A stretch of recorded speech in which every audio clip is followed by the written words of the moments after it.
Sisi tunaadhimisha kwa kuchukua watoto, wazee, kuweka pamoja, kuwatembeza, kuwa na furaha, kuwa wajuane kwa pamoja, ili kuleta fikra chana tofauti, na watu ambao hawajajiunga kwenye jumuiya waone raha na furaha na yale mambo mazuri ambayo yanapatikana katika hii jumuiya, ili na wao washajihishi zaidi.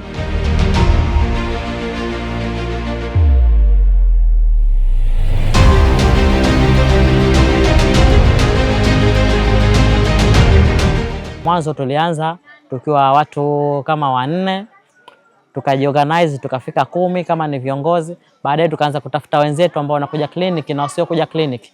Tukaanza kuongea nao, tukawapa elimu, tukaambia itabidi tuwe pamoja, tujuane, tushirikiane, mwenye shida, mwenye changamoto, tuwe tunasaidiana.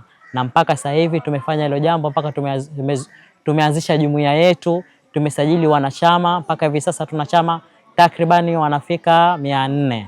Lakini kwa watu wote ambao wana sickle cell ambao wanahudhuria kliniki, kwa watoto wanafika 900 na wakubwa wanafika 300. Kwa takriban tuko kama 1100.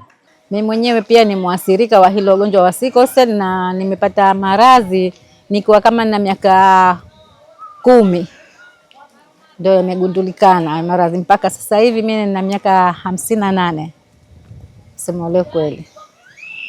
Kwa hiyo mpaka sasa hivi nashukuru, tangu nimeanza na jumuiya na yani hichi kitengo cha wagonjwa wa sickle cell, hali yangu nilikotokea mwanzo na sasa hivi iko tofauti kabisa. Tofauti yake sana sana, sababu hapo kipindi cha nyuma nilikuwa silali bila ya dawa, na nilikuwa usiku mkishtuka tu basi mwili wote na mifupa yote inakuwa uma. Lakini tangu nimeanza kliniki, huu ni mwaka wa 2 sasa hivi, naendelea vizuri, nakula dawa kila siku na nachukua dawa kila mwezi. Kila mwezi tunahudhuria, tunapimwa, kwa kila mwezi tunakuwa tunapimwa. Tofauti kabisa. Tofauti yake sana sana, sababu hapo kipindi cha nyuma nilikuwa silali bila ya dawa, na nilikuwa usiku mkishtuka tu basi mwili wote na mifupa yote inakuwa uma. Lakini tangu nimeanza kliniki, huu ni mwaka wa 2 sasa hivi, naendelea vizuri, nakula dawa kila siku na nachukua dawa kila mwezi. Kila mwezi tunahudhuria, tunapimwa, kwa kila mwezi tunakuwa tunapimwa. Mwanangu ana umri wa miaka 10 sasa. Tangu nimgundua na tatizo la sickle cell ni miaka 3 kwa sasa hivi. Lakini kabla ya hapo nilikuwa napata changamoto nyingi sana. Kila siku mtoto anaumwa, sijui nini shida. Nilipompeleka hospitali ya Mnazi Mmoja, nikaweza kugundua mwanangu ana sickle cell. Tangu nigundue kuwa na mwanangu ana sickle cell, nashukuru alhamdulillah, ile kuumwa alhamdulillah yupo vizuri, na tumenufaika vizuri na jumuiya. Tunaenda vizuri sihaba alhamdulillah.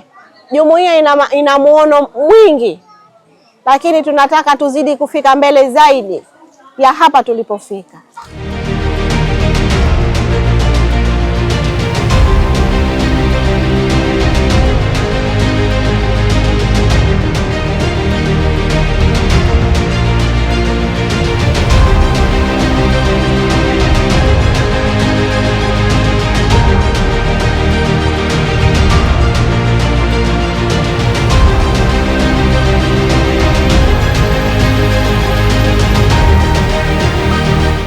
Kawaida tunasema ni nini hasa sickle cell? Sickle cell ni ugonjwa wa urithi ambao mtu huurithi kutoka kwa baba na mama. Huu ni ugonjwa ambao unakwenda kuathiri chembe nyekundu za damu, na badala yake kawaida chembe nyekundu inakuwa ni mviringo kwa yule mtu ambaye hana ugonjwa huu. Lakini ukiwa na sickle cell, manake chembe nyekundu inakuja inabadilika umbo na inaanza kuwa na umbo la mwezi mchanga. Kwa hivyo kuna dalili zile za awali ambazo mtoto anaweza kuonesha, kama labda kupata maumivu, kulia mara kwa mara, au saa nyingine pia kupiga macho manjano, au hata kuvimba mikono na miguu. Na ukija kama vile hospitali unaweza kukuta kwamba kuna upungufu, yani ukifanya kipimo cha damu unagundua kwamba kuna upungufu wa damu. Lakini pia mama anaweza pia akagundua baadhi ya vitu kwa mwanawe. Katika ukuaji wa mtoto ambaye ana sickle cell, ukuaji wake unakuwa kidogo ni wa kudumaa, ni tofauti na ukuaji wa mtoto mwingine.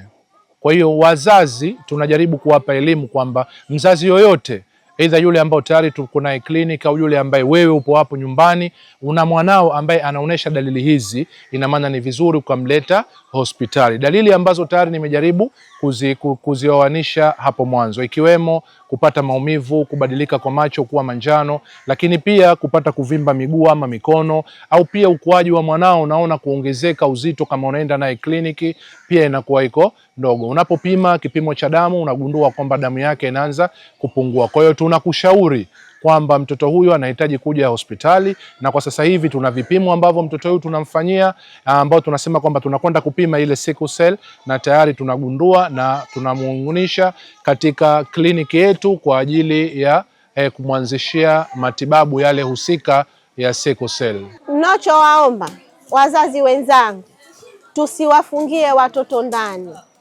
waweze kuwaleta kliniki wakapata kujulikana nini tatizo lao. Tunaweza tukasema na homa kali tu, homa hazimwishi kila wakati, lakini kumbe na tatizo la sickle cell. Kama mimi mwenyewe binafsi nilikuwa sijui kama na sickle cell, lakini baada ya kwenda kliniki kufanya vipimo tukaweza kujua kama tuna sickle cell.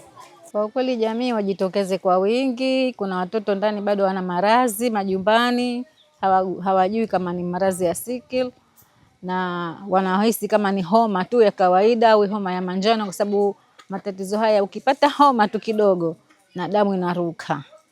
Sasa ile homa anajua homa ya kawaida, lakini kumbe mtoto anaumia ndani kwa ndani, hata kuja kujulikana ana muda gani kaanza tangu alipokuugua mpaka sasa hivi anakuta kashachelewa. Kazi ya mtu anataka kujiunga na jumuiya yetu, kwanza tunamkaribisha, lakini lazima awe ni mtu ambaye ana haya maradhi, yani ni mgonjwa wa sickle cell. Awe ni mtoto au ni mkubwa, lakini kama kuna mzee na mwanawe anataka kujiunga na hii jumuiya, lazima afanyeje? Lazima ajiunge. Kujiunga anakuja pale hospitali kwetu, sababu mwanzo tulianza Mnazi Mmoja, lakini sasa hivi hospitali tuliokuwepo ni ya Jitimai District Council. Kwa hiyo tuko katika pale hospitali, mtu akija kliniki zetu za Jumatatu na Jumanne, anakuja anaandikwa kwenye daftari letu na anatoa shilingi 5,000 ya kujiunga jumuiya, lakini na 3,500 kwa ajili ya kutengenezewa kitambulisho kujulikana kwamba yeye ni mwanajumuiya na ni mwanachama rasmi wa hii jumuiya.